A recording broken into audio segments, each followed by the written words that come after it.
porque vai ser rápido. Olha, eu quando digo que vai ser rápido, eu prego 1 hora. Eu tenho até medo quando eu digo que eu vou ser rápido. Mas não, na verdade eu preciso ser rápido. Eu estou muito cansado hoje. Muito cansado. O espírito está inteiro de alegria, mas o corpo está cansado bastante. A mulher disse para mim, por favor, dá para você falar pouco hoje? Aí eu disse, hoje tem Santa Ceia. Ela falou, nossa, vai demorar mais ainda. Mas não, eu não quero realmente hoje demorar.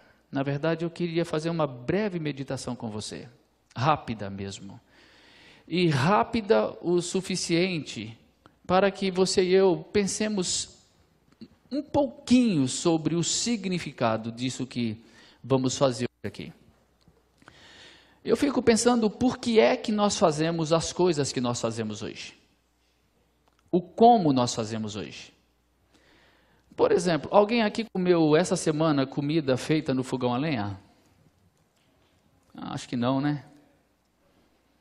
Alguém teve que ir à casa de uma outra pessoa essa semana para falar alguma coisa com ela e sem antes ligar? Ou mandar... Ligar não se liga mais, né? Agora é o WhatsApp, né? Para que eu vou gastar ligação se eu posso falar no WhatsApp? Não faz muito tempo, quando a gente queria visitar um parente, e eu tinha um parente que morava longe lá em São Paulo, bem longe, não sei quem conhece São Paulo aqui, eu morava lá no extremo da Zona Sul, Santo Amaro, e esse parente morava em Sapopemba. Era uma viagem. Olha, a gente ia lá de vez em quando, uma vez na vida outra morte, vai. E o risco de chegar e a porta estar fechada era grande. Não tinha como avisar que ia. Era impossível, era ir e correr o risco.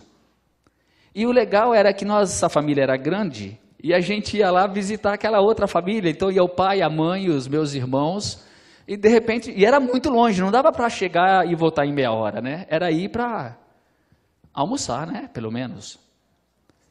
E aí você chega lá, né, e bate na porta, aí o outro quando abre, nossa, olha a galera, pro almoço, e ninguém estava sabendo. Mas eu me lembro que era uma festa. Como foi que tudo mudou, hein? Tudo mudou muito rapidamente e de verdade é difícil saber qual foi a hora que mudou. Você já se pegou pensando, por que é que eu faço certas coisas e quando foi que o caminho na minha vida mudou e eu não percebi? Porque acontece de você chegar num determinado ponto na sua vida em que você fala assim, caramba, como foi que eu cheguei até aqui? Qual foi o momento em que algo mudou, me fez mudar a rota do meu caminho? Aconteceu tão naturalmente e eu não percebi. E hoje eu estou nessa situação, boa ou ruim, mas o fato é que houve um momento que a gente não percebeu. Simplesmente, ele aconteceu. Às vezes eu fico pensando, qual foi o momento eureka? Qual foi o momento, aquele instante em que nós tivemos essa revolução, essa mudança tão radical para o que nós vivemos hoje e que não faz muito tempo? A mudança foi muito grande em coisa de 20 anos. E eu fico pensando o que vai ser daqui a algum tempo e eu acho que eu não vou viver para ver isso. Ou vou, né? Porque está sendo tão rápido. Mas, assim, a morte é melhor do que experimentar as coisas extraordinárias que vão acontecer. Sem dúvida que é. Não há nada melhor que a morte. Eu acho que a melhor coisa que pode acontecer é morrer. Tem coisa mais legal do que a morte? Duvido.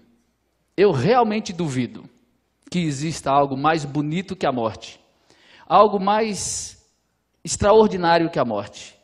Algo que possa ser mais atraente que a morte. É verdade. Mas mesmo assim, é bom ficar aqui. Quando você tem aquelas 4 coisas lindas que eu tenho, não dá para vontade de ir embora, né? 2 filhos de 25 e 21 anos e 2 netos, dá vontade de ficar mais 100 anos aqui. O que é que vai ser? Carros vão voar? Realidade virtual? O que vai ser? Que loucura é essa? Como foi que nós chegamos aqui? é o espírito, esse espírito humano, que faz a gente ir mudando, transformando, melhorando. É o acúmulo de buscas, de tentativas, de melhorias, de renovação, de inovação, de criação, de solução de problemas. A humanidade fica o tempo inteiro nesse interminável ciclo de busca de soluções, o que vai levando a melhorias. O que vai fazendo com que o acúmulo de todos os pensamentos, de todas as evoluções, de todos os crescimentos, de todas as descobertas, façam que a gente chegue onde nós chegamos hoje. Aquilo que nós vivemos hoje, 2017, já existia potencialmente milhares de anos atrás. E por que eles não viviam essas coisas? Por que eles não tinham todas essas coisas extraordinárias que nós temos? Eu esqueci de falar para as crianças saírem? Eu esqueci ou as crianças não vão sair hoje? Vão sair? Crianças, podem se retirar. Não vai não? Ah, crianças, lamento, mas vocês vão ter que ficar vendo esse tio velho aqui falando bobeira, chatice. Bobeira não, chatice para vocês. Fiquem aí e só não destruam tudo e não deixem seus pais. Fala para os seus pais para não bagunçarem por aí, nem correrem. Bom, vamos lá. Eu estava falando sobre o fato de que todo esse acúmulo de conhecimento, de experiências, nos trouxe até aqui. E a tal ponto que nós não temos nem mesmo como saber o que será depois, devido a tudo aquilo que temos conquistado. Apesar de tanta coisa nova, apesar de tanta coisa extraordinária, apesar de tanta perspectiva, nós vamos fazer hoje uma coisa extraordinariamente velha. 2000 anos a gente anda repetindo isso aqui, ó. 2000 anos nós estamos repetindo isso aqui. Chegou o WhatsApp, chegou o Facebook, chegou o Google, chegou realidade virtual, chegou internet, chegou tecnologia, os homens estão querendo viajar para outros planetas e nós vamos comer um pedaço de pão e tomar um pouquinho de vinho daqui a pouquinho. Uma coisa ultrapassada de 2000 anos atrás. Estava na hora de parar, não estava? Não, não estava. Porque sem isso aqui a gente morre. Sem isso aqui, a gente não existe. Sem isso aqui, a vida é louca, maluca, sem sentido, sem razão. É melhor continuar repetindo esse ato de 2000 anos. Não importa se você vai voar, meu amigo. Não importa se você vai fazer um giro pelos planetas. Não importa se um dia você for sair daqui para habitar em Marte. Meu amigo, não há nada que seja mais extraordinário do que isso aqui. Não existe. O que foi que fez a gente chegar até aqui hoje? Esse espírito humano que durante todo o tempo vai acumulando conhecimento, experiências, renovações, criatividades, busca de soluções, e tudo isso vai de forma natural, fazendo acontecer para que a gente, sem que perceba, vai havendo mudanças radicais, e quando a gente olha em 2017, a gente fala assim, caramba, como foi que nós chegamos aqui? Mas nós chegamos aqui. É o espírito humano. É a mesma ideia do que nos faz chegar aqui hoje, nessa mesa. E que nós fizemos dias atrás, semanas atrás, e estamos repetindo hoje. Olha só o que diz o apóstolo Paulo na primeira carta dele aos Coríntios. 1 Coríntios 2, entretanto falamos de sabedoria entre os que já têm maturidade, mas não da sabedoria desta era ou dos poderosos desta era, que estão sendo reduzidos a nada.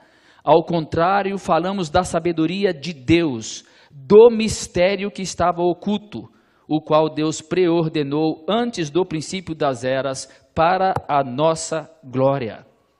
Não falamos de sabedoria humana, não falamos de acúmulo de conhecimento humano, não falamos de transformações, de revoluções humanas. Não falamos das coisas que você pode experimentar como sendo as coisas mais extraordinárias da vida. Nós não falamos de sabedoria humana. Não falamos dos poderosos deste mundo, que na verdade tem a sua sabedoria sendo reduzida a nada. O que nós falamos é de sabedoria de Deus.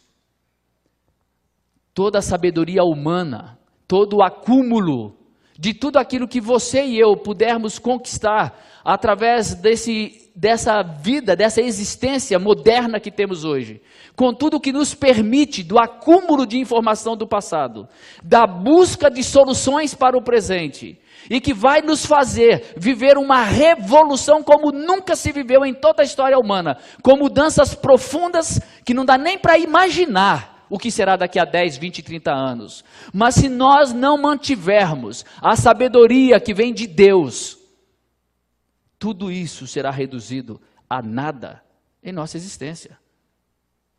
E valor nenhum terá.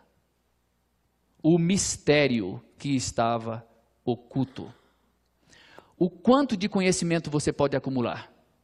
O quanto de sabedoria humana você pode acumular?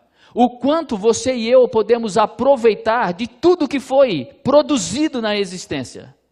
O quanto você pode aproveitar do que os seus pais produziram, deixaram como herança para você, do que os seus tios, avós, bisavós, o que toda a sua família construiu, quanto a sabedoria e quanto a recursos, o quanto você pode usufruir, desfrutar de tudo isso? Tudo isso é nada diante da sabedoria que vem de Deus. Nada será tão extraordinário quanto isso. Nós falamos de sabedoria vinda de Deus. Se você acha que você pode viver as coisas mais extraordinárias, desfrutando e utilizando aquilo que o mundo conquistou, você ainda não entendeu que o maior mistério está num pedacinho de pão e num pouquinho de vinho.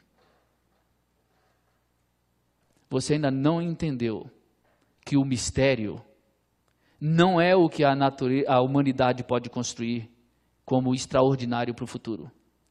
O mistério que estava oculto é Cristo habitando em nós. Esse é o mistério. Deus habitando a gente. O que mais pode ser tão extraordinário quanto isso? Deus habitando a gente.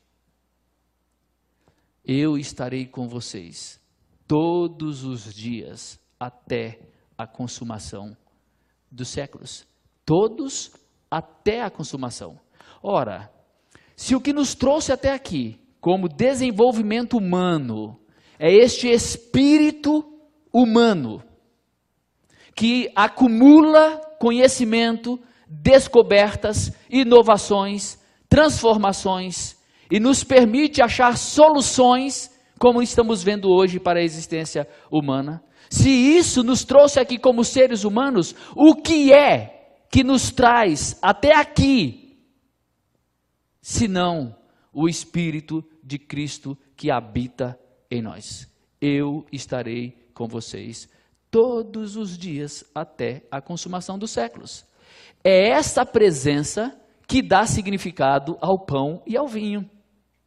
É esta presença que faz a vida ser o maior dos mistérios, e tão misterioso que é, que eu não tenho explicação para ele, mas eu experimento, eu vivo a realidade dele em mim, e não sei explicar. Mas tem uma coisa, não arredo um pé, porque não há nada melhor do que ser amigo de Deus. Pode vir as maiores descobertas da humanidade. Nada será tão extraordinário quanto a descoberta de que Ele habita em mim. Eu estarei com você, Adailton, todos os dias até a consumação dos séculos. só fica assombrado com as evoluções humanas quem não sabe desse mistério. Olha só o que Paulo continua dizendo. Nenhum dos poderosos desta era o entendeu, pois se o tivessem entendido, não teriam crucificado o Senhor da glória. Todavia, como está escrito, olho nenhum viu, ouvido nenhum ouviu, mente nenhuma imaginou o que Deus preparou para aqueles que o amam. Me diga aí, o que é que está sendo planejado para o futuro? Quem é que já pensou, já imaginou, já elaborou aquilo que poderá vir no futuro? Da evolução humana nessa terra. Muita coisa e muita gente já está preparando o futuro. Já estão preparando viagens extraestelares? Não funciona assim não, né? Extraterrestres? Né? Fora da Terra, né? Tá certo. Interplanetárias. Intraestelar. Tá bom, não importa. Então, eu não estou falando que eu estou cansado. A minha mulher disse que eu não estou pensando direito esses dias mais, de tanto que eu trabalhei essa semana com a cabeça. Mas então, eu esqueci o que eu ia falar.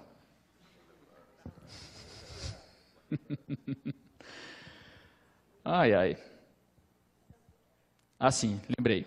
As pessoas estão preparando o futuro. Mas esse texto diz que nem olho viu, nem ouvido ouviu, nem jamais penetrou no coração humano o que Deus tem preparado para aqueles que o amam. E tu acha mesmo que eu vou querer viver apenas os avanços da vida humana aqui nessa terra? Nem olhos viram, nem ouvidos ouviram, nem jamais penetrou em mente ou coração humano o que Deus tem preparado para aqueles que o amam. Meu amigo, depois disso, o que mais tem valor? Depois disso, o que mais pode ser tão importante para fazer-nos matar ou morrer por Ele?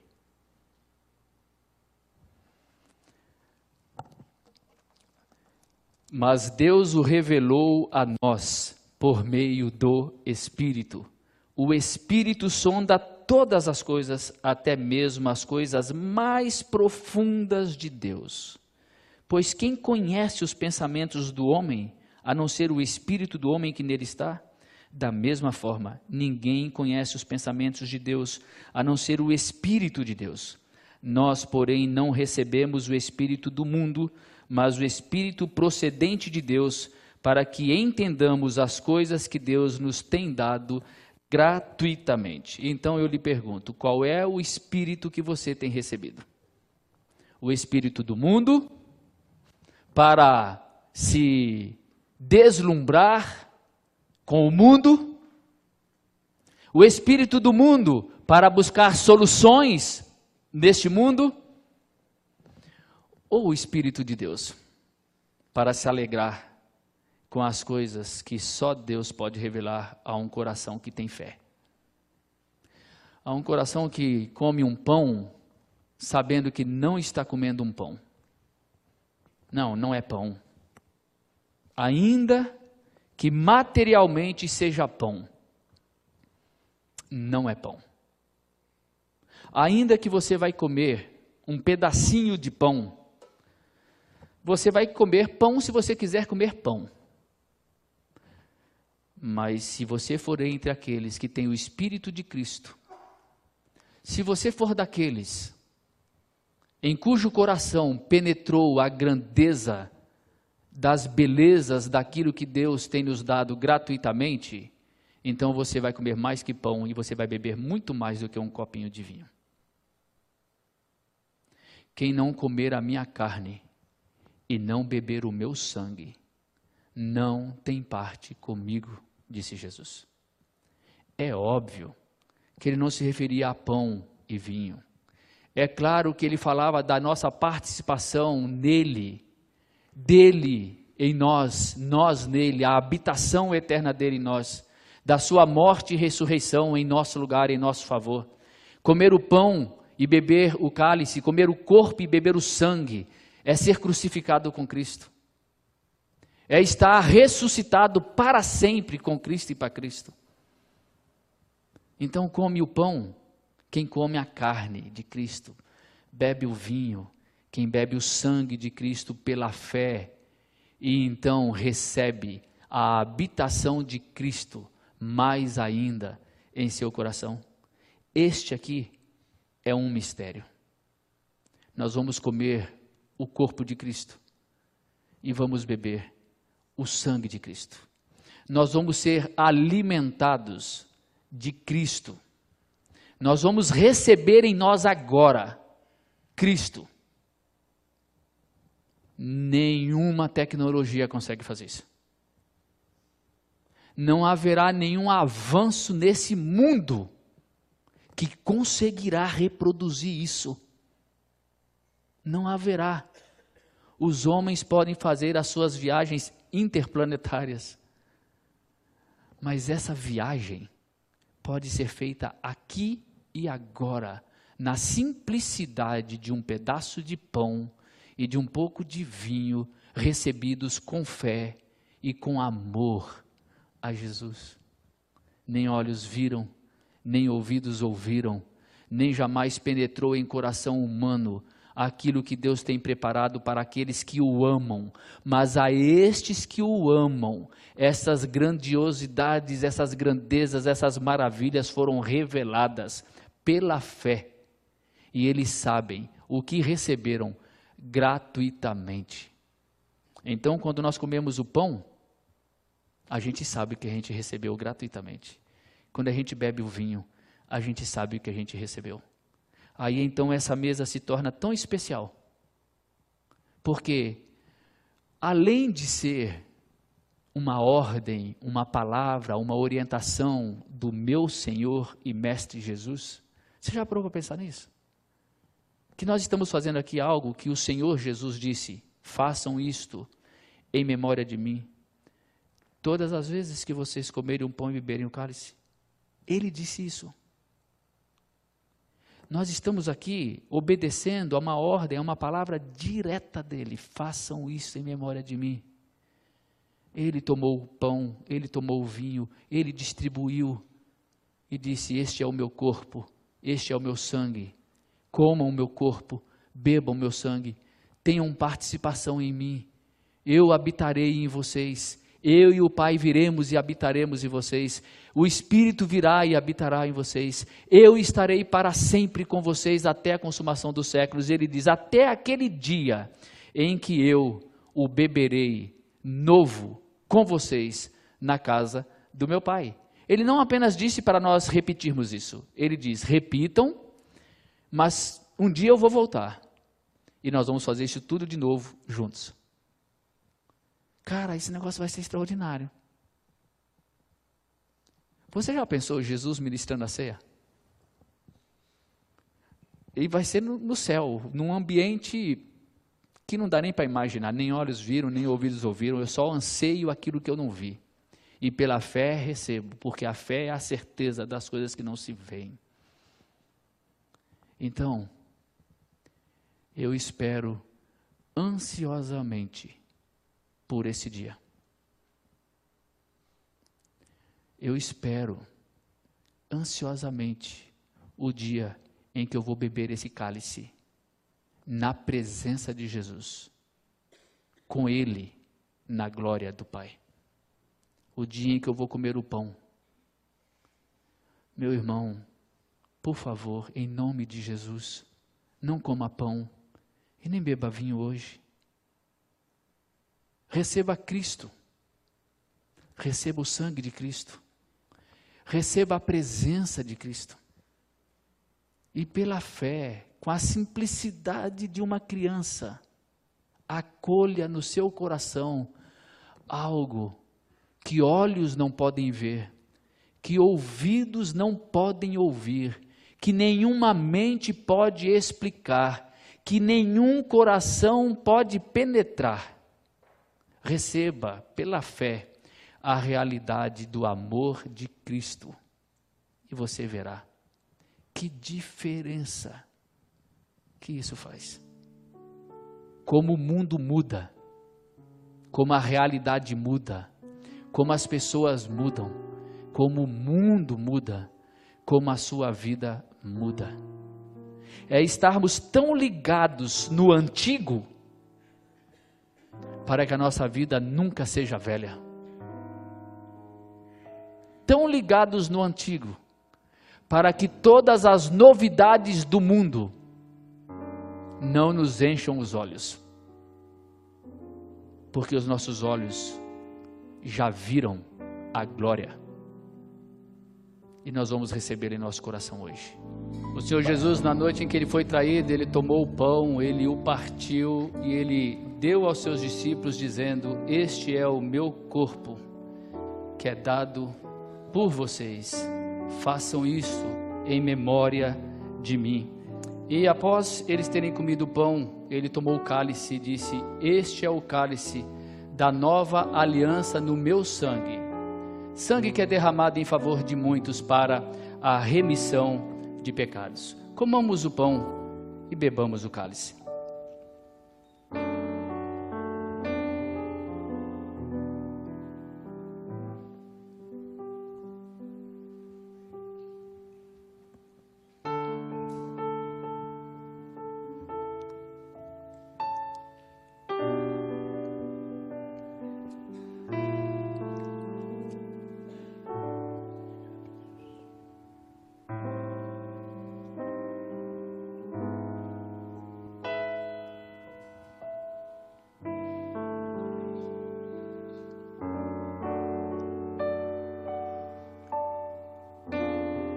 Obrigado, Jesus. Obrigado pela tua habitação em nós. Obrigado pela tua vida em nós. Obrigado por nos revelar coisas grandiosas que nenhum olho viu, nenhum ouvido ouviu, que jamais penetrou em coração humano. Obrigado pela obra extraordinária que o Senhor vem realizando em nosso coração. Obrigado porque diante de todas as coisas extraordinárias que a gente observa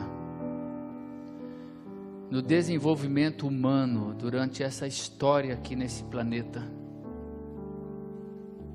nada pode se comparar com a beleza da tua presença em nós, inexplicável, misteriosa, mas tão verdadeira, que Jesus, eu não quero nenhum outro caminho,